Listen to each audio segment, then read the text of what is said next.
क्रूस पर मरने के बाद और जी उठने से पहले 3 दिन 3 रात यीशु मसीह कहाँ पर थे? क्या यीशु मसीह कब्र में पड़े रहे? क्या यीशु मसीह स्वर्ग में गए या फिर धरती के नीचे अधोलोक में थे? मत्ती अध्याय 12 उसकी 39 आयत में लिखा, इस युग के बुरे और व्यभिचारी लोग चिन्ह ढूंढते हैं, परंतु योना भविष्यद्वक्ता के चिन्ह को छोड़ कोई और चिन्ह उनको ना दिया जाएगा। योना 3 रात दिन मच्छ के पेट में रहा, वैसे ही मनुष्य का पुत्र 3 रात दिन पृथ्वी के भीतर रहेगा। लोग सोचते हैं कि योना मच्छ के पेट में जिंदा था और उसके पेट में से ही योना ने प्रार्थना की थी। अगर आप ध्यान से बाइबल को पढ़ें तो योना को जब समुद्र में फेंका जाता है तब वो मर जाता है और एक मच्छ उसके शरीर को निगल लेता है और 3 दिन 3 रात उसके शरीर को बचा कर रखता है। इसके बारे में मैंने अलग वीडियो में बताया है जिसका टाइटल है नर्क कहाँ पर है। अगर योना मच्छ के पेट में जिंदा होता तो फिर यीशु मसीह ने जिस चिन्ह के बारे में मत्ती अध्याय 12 में कहा है कि जिस तरह योना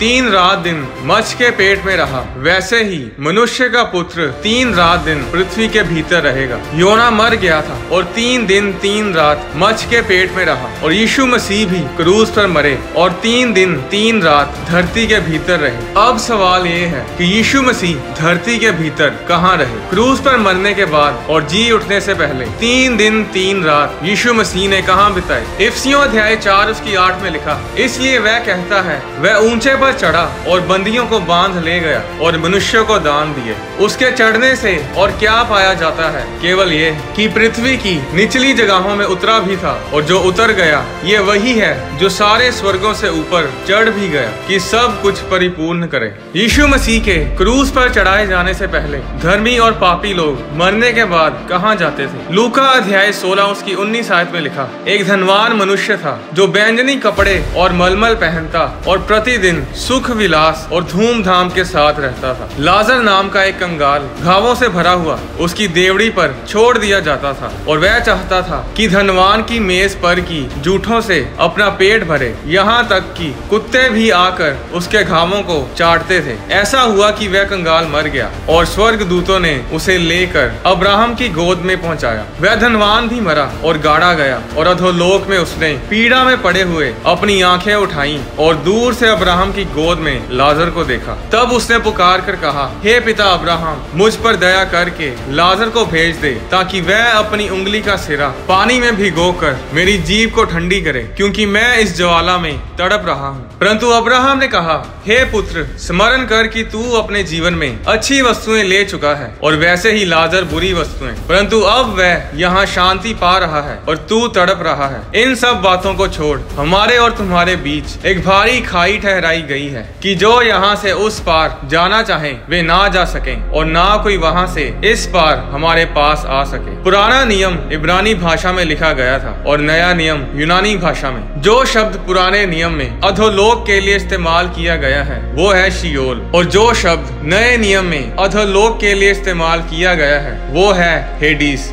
ये दोनों एक ही जगह है जो धरती के नीचे है। बाइबल बताती है कि सब लोग जो मरते हैं वो हेडीज यानी शियोल में जाते हैं। हेडीज में 2 स्थान हैं, एक वो जहाँ पर अविश्वासी पापी लोग जाते हैं और दूसरी वो जगह है जहाँ पर धर्मी लोग विश्वासी लोग जाते हैं। और इस जगह को बाइबल में पैराडाइज और अब्राहम की गोद भी बोला गया है। ये पैराडाइज वही जगह है जहाँ पर लाजर मरने के बाद गया था, जिसे उस धनवान मनुष्य ने अब्राहम की गोद में बैठा देखा था। ये वही जगह थी जहाँ पर मूसा, अब्राहम, इसहाक, याकूब, दाऊद, ये सब लोग जो यीशु मसीह के क्रूस पे चढ़ाए जाने से पहले परमेश्वर में मरे थे, इन सब की आत्माएं हेडीज के इसी स्थान में मरने के बाद जाती थी। और जो लोग पापी थे, जो अधर्मी थे, जो परमेश्वर की आज्ञाओं को मानते नहीं थे, वे सब हेडीज के उस स्थान में जाते थे जहाँ पर वो धनवान पुरुष था, जहाँ पर आग है, जहाँ कोई सुख नहीं, सिर्फ दुख ही दुख है। कुछ लोग सोचते हैं कि धनवान पुरुष और लाजर की कहानी जो यीशु मसीह ने बताई ये सिर्फ एक दृष्टांत है। ये असल में नहीं है, ये सिर्फ उदाहरण के लिए यीशु मसीह ने लोगों को बताई,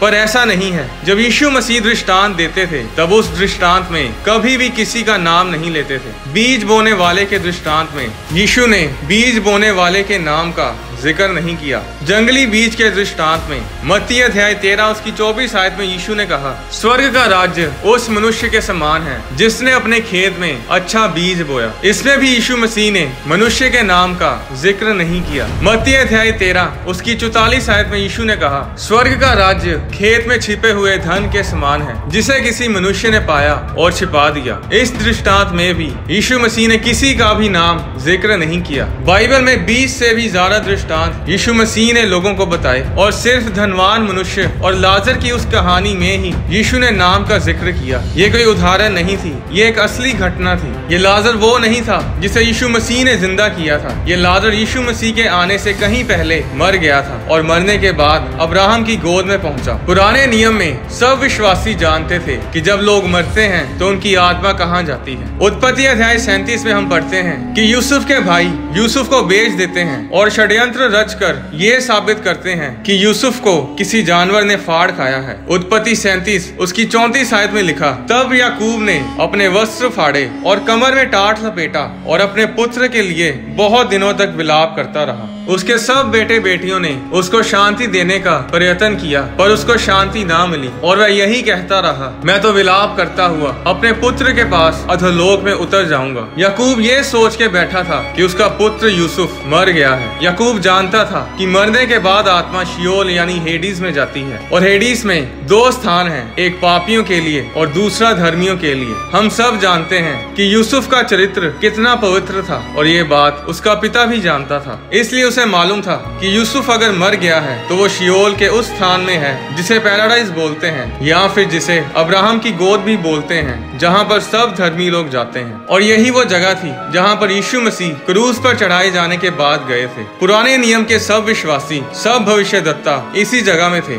और जब यीशु मसीह क्रूस पर मरते हैं तो वो इस जगह शियोल यानी हेडीज में आते हैं, जहाँ वो सभी भविष्यद्वक्ताओं को मिलते हैं जिन्होंने यीशु मसीह के बारे भविष्यवाणियां की थी। जरा सोच कर देखिए कि जब यीशु मसीह वहाँ पहुँचते हैं तो यीशु मसीह को देखकर यशायाह बोला होगा, देखो ये वही है जिसके बारे में मैंने बोला था कि वो कुंवारी से पैदा होगा और उसका नाम इमैनुअल रखा जाएगा। दाऊद उठकर बोला होगा कि ये वही है जिसके बारे में मैंने भजन में कहा कि वो इसके हाथों में छेद करेंगे, इसके पैरों में छेद करेंगे। मूसा बोला होगा, ये वही पीतल का सांप था जिसे मैंने खंबे पर लटकाया था। अब्राहम बोला होगा, हाँ मुझे याद है जब मैं इसहाक को कुर्बान करने के लिए मोराया पहाड़ पर था तब परमेश्वर ने यही मेमना मुहैया करवाया था। और वहाँ पर एक और आदमी था जो कब से बोलने की कोशिश कर रहा था कि मुझे भी बोलने दो, मुझे भी कुछ कहना है, पर उसकी बारी नहीं आ रही थी। आखिरकार यीशु मसीह बोलते हैं और जो कुछ उन्होंने धरती पर किया वो सब प्रचार करते हैं और जो होने वाला है उसके बारे में बताते हैं। और फिर यीशु मसीह कहते हैं कि चलो अब इस लड़के को बोलने दो जो कब से बोलना चाह रहा है। और वो लड़का लंबी सांस लेता है और बोलता है, मैं वो चोर था जो यीशु मसीह के साथ लटकाया गया था। मेरे पास कोई उम्मीद नहीं थी, मैं शियोल की दूसरी जगह में जाने वाला था। मैंने यीशु के बारे में सुना था कि कैसे वो रोगियों को चंगा करता है, लोगों को आशीषित करता है। मैंने ये भी सुना कि ये पाप क्षमा भी करता है। और जब उन्होंने इसे मेरे साथ क्रूस पर लटकाया तो मैंने उस आखिरी घड़ी में मरते समय प्रार्थना की कि प्रभु मुझे अपने राज्य में याद करना। और जब मैंने अपने पापों से तौबा की तो यीशु ने मुझे बचाया और आज मैं धर्मी लोगों के साथ पैराडाइज में हूँ। यीशु मसीह ने 3 दिन 3 रात धरती के नीचे शियोल यानी हेडीज में प्रचार किया और तीसरे दिन अचानक शियोल के दरवाजों में गड़गड़ाहट की आवाज सुनाई दी और यीशु मसीह मुर्दों में से जी उठते हैं। प्रकाशित वाक्य अध्याय 20 उसकी 14 आयत में लिखा, मृत्यु और अधोलोक आग की झील में डाले गए। बाइबल बताती है कि मृत्यु और अधोलोक यानी कि डेथ और हेडीज आत्माएं हैं, ये गिरे हुए स्वर्गदूत हैं। तो जब शैतान ने मृत्यु और अधोलोक से पूछा होगा कि तीसरे दिन यहाँ पर क्या हुआ, तो उन्होंने शैतान से कहा होगा कि पहले दिन तो वो यही था और दूसरे दिन भी यही था, हमें लगा कि बस मसीह मर चुका है। तब शैतान ने पूछा, तो फिर आज सुबह क्या हुआ? उन्होंने कहा कि हमने अधोलोक के दरवाजों में गड़गड़ाहट को सुना, ऐसी गर्जन हमने पहले कभी नहीं सुनी, किसी के चलने की भारी आवाज आ रही थी। और जब हमने पूछा कि कौन हो तुम और यहाँ क्या करने आए हो, और हमने एक भयानक आवाज सुनी जिसने कहा, मेरा नाम विक्ट्री है, मेरा नाम जय है और मैं यीशु मसीह को लेने आई हूँ। उन्होंने शैतान को बताया होगा कि तुम विश्वास नहीं करोगे कि आज सुबह क्या हुआ। वो अपनी उंगलियों पर मृत्यु और अधोलोक की कुंजियां घुमाता हुआ सभी धर्मियों को अपने साथ ले गया। जिस तरीके से मैंने आपको ये सब बताया, इस तरीके से तो बाइबल में नहीं लिखा। ये बस हम कल्पना ही कर सकते हैं कि उस दिन अधोलोक में क्या कुछ हुआ होगा और शैतान कैसे शर्मिंदा हुआ होगा। पर जो बाइबल बताती है वो ये है कि यीशु मसीह मरने के बाद अधोलोक में गए, जहां उन्होंने सब धर्मी लोगों को प्रचार किया और तीसरे दिन वो मुर्दों में से जी उठे और उन सब धर्मी लोगों को जो शियोल में थे उन्हें अपने साथ तीसरे स्वर्ग में ले गए। 4000 साल तक धर्मी लोग मरने के बाद शियोल यानी हेडीज में जाते रहे हैं, पर यीशु मसीह के क्रूस पर चढ़ाए जाने और मुर्दों में से जी उठने के बाद अब धर्मी लोग शियोल में नहीं जाते, अब वो तीसरे स्वर्ग में जाते हैं, जिसके बारे में 2 कुरिन्थियों अध्याय 12 उसकी 4 आयत में लिखा है। बाइबल में यीशु मसीह ने कहा कि मार्ग और सत्य और जीवन मैं ही हूँ, बिना मेरे द्वारा कोई पिता के पास नहीं पहुँच सकता। अगर आप यीशु मसीह को फॉलो नहीं करते, अगर आपने यीशु मसीह को अपना उद्धारकर्ता ग्रहण नहीं किया है, तो फिर आप जो मर्जी कर लो, आप स्वर्ग कभी नहीं जा पाएंगे। आज लोग मोक्ष पाने के लिए, मुक्ति पाने के लिए बहुत मेहनत करते हैं, पहाड़ों पर जाते हैं, पेड़ों के नीचे बैठकर बहुत साधना करते हैं, पर मुक्ति ऐसे नहीं मिलती। आप अपनी मेहनत से मुक्ति नहीं पा सकते। बाइबल बताती है कि मुक्ति यानी उद्धार फ्री है, इसके लिए आपको मेहनत करने की जरूरत नहीं। जरूरत है तो सिर्फ यीशु मसीह पर विश्वास करने की। उद्धार आपकी मेहनत से नहीं,